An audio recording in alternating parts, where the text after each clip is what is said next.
Have a blessed day, Sanhilians. I am Lian M. Bagsik, your Gospel share for today.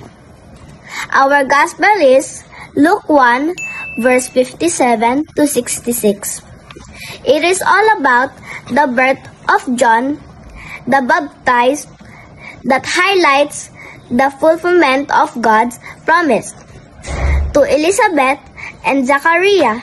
Because of their obedience to God, they named their son John to prioritize God's command over societal expectation. The name John means God is gracious and signifies the miracle of John's birth and his role in preparing the way for Jesus.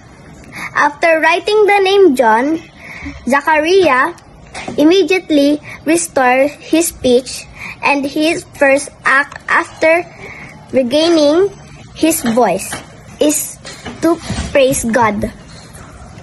With all the miracle that happened to their family, the reaction of the community fills with wonder and awe. The question of the people who heard the wonder, what then is the child going to be? John's life was not just a blessing to his parents, but also essential for God's redemptive plan through Jesus Christ.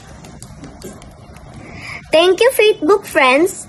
Don't forget to like and subscribe to our YouTube channel, Facebook PH, or register to www.facebook.ph. Always remember, God loves you and so do I. God first.